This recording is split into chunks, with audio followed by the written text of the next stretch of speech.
I'm going to go against the grain a little bit because I said in the mid 2000s that Tennessee could recruit a top 10 class, top 15 class with almost any coach. And you and I could put together a top 25 class. So, Caleb, I'm going to say that your excitement over Danny White and him being underpaid is maybe a little bit strong in my mind. And here's why I say that. He inherited a Rick Barnes. He inherited Tony Vitello. So those are kind of the mainstay programs. And then Kelly Harper inherited her as well. Now, if you want to judge 95% of what he does, and this is fair, just based off of football, I can roll with that.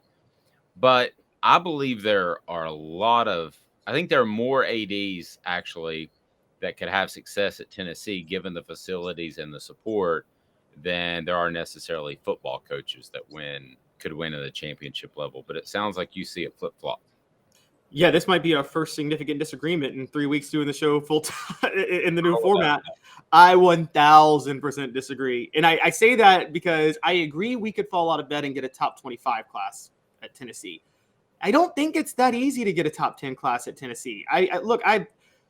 Tennessee high school, Tennessee is not in the best location for recruiting. I can name probably 15 schools that are in more fertile recruiting grounds than Tennessee is. And so, again, Georgia. But I don't think you could name 15 with the support, facilities, tradition, and recruiting area. But support, facilities, tradition, and those things, that oftentimes comes from the athletic director who kind of built those. I mean, we're talking, again, we talked yesterday, Doug Dickey was the reason Fulmer was getting top 5 classes in the 90s, because Doug Dickey, who was always a visionary to his credit in football, for those who don't know, Doug Dickey started the tradition of running through the tee, and he installed the power tee and things like that. In the 90s, Doug Dickey, like you said, was scheduling national TV games. He was going to California every other year, to play UCLA or somebody like that. And I remember one year, I don't remember, but I know one year Tennessee played Colorado at some Disney Pigskin Classic in 1990, the year Colorado won the national title. It was a kickoff classic. For some reason, it was in Jersey, I believe. Is that no? Right? That was, they played Iowa in Jersey 3 years before.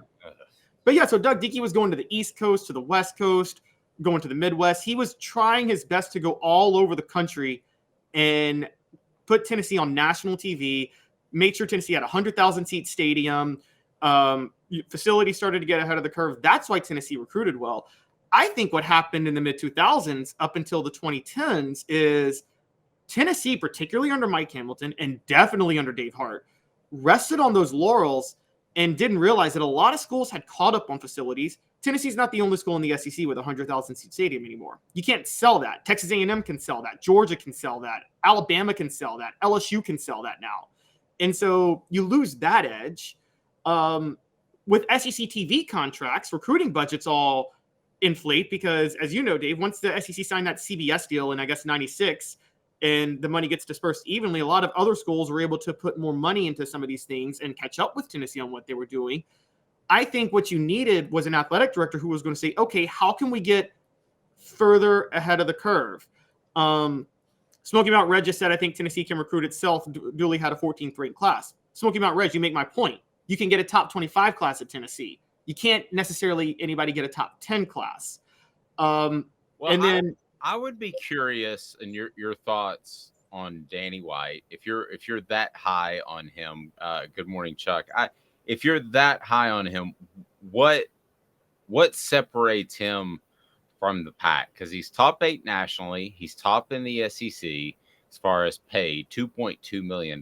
So they're paying him elite money. So it basically, correct me if I'm wrong, if you've got a third you want to add in there, it comes down to one of two things. It's hiring Josh Heupel, right? Or it's raising money. So you think he's elite in one or both of those categories? Hiring a football coach and raising money, correct? Yes, I think he's elite in both of those categories. I think he's elite at hiring, period, if you look at his track record, but he's definitely elite at raising money. He showed that at UCF and Buffalo. And then there's two more things. Let's not forget this. Danny White, not Josh Heupel, had to navigate these two things. Danny White has had to navigate the NCAA investigation the last 2 years. He Fair. took over when they were in the midst of it. And more importantly than that, Danny White navigated NIL. And this is what I talk about getting ahead of the curve.